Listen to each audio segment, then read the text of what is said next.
critical areas that if we address, we should be able to move the needle on this challenge. This report is more than a technical document.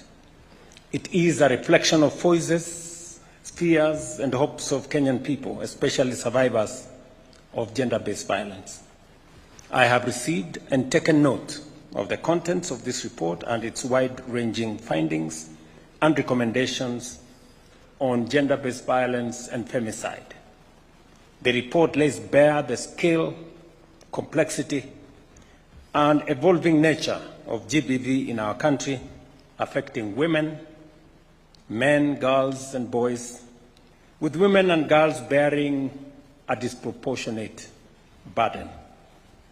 The findings on femicide, domestic violence, harmful cultural practices, and technology-facilitated abuse are deeply troubling and demand collective national reflection and action. I note key proposals in the report, including the call to treat GBV, including femicide, as a national crisis, requiring urgent and coordinated action. Recommendations for strengthened prevention, investigation, and prosecution, including specialized capacity within our law enforcement agencies. Proposals for legislative and policy reforms, including improved legal definitions, survivor protection, and accountability mechanisms. And the emphasis on coordinated financing, data systems, survivor-centered services, and national awareness and behavioral change. These recommendations speak to the need for institutional coordination, adequate resourcing, and a whole of government and a whole of society response. I wish to assure the nation that all recommendations will be carefully considered and subjected to due process in accordance with our Constitution and the law. The report will be reviewed through the appropriate government mechanisms, including the Cabinet, relevant ministries, departments, and agencies to determine policy, legislative, and administrative action. Where legislative reforms are proposed, they will be processed through the established constitutional and parliamentary procedures.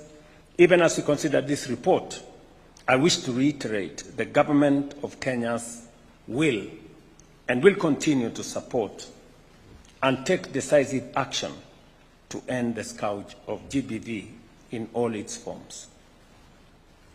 Immediately, the CS responsible for this space will work with the colleagues, and within the next 1 month, we will have processed it through Cabinet under my chairmanship, and we will take the appropriate actions as have been recommended by the chair here. Violence against any Kenyan is unacceptable. Violence rooted in gender, power, or inequality is a betrayal of our Constitution, our values, and humanity. Protecting life, dignity, and safety is not optional. It is a core duty of a state. That said, however, ending gender violence is not the work of government alone. Parents and families and communities must nurture respect and non-violence from every home. Religious institutions must uphold the sanctity of life and dignity.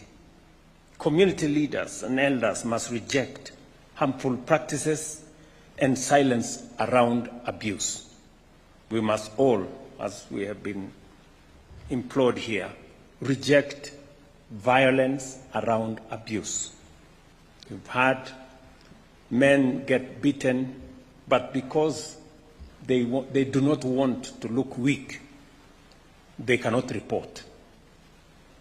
And then women are beaten on the other side, and because it is culture, they do not want to report. Otherwise, they make the men look like they are not doing the right thing in accordance to society's norms. So we end up with violence and a lot of silence around it. Security agencies must act firmly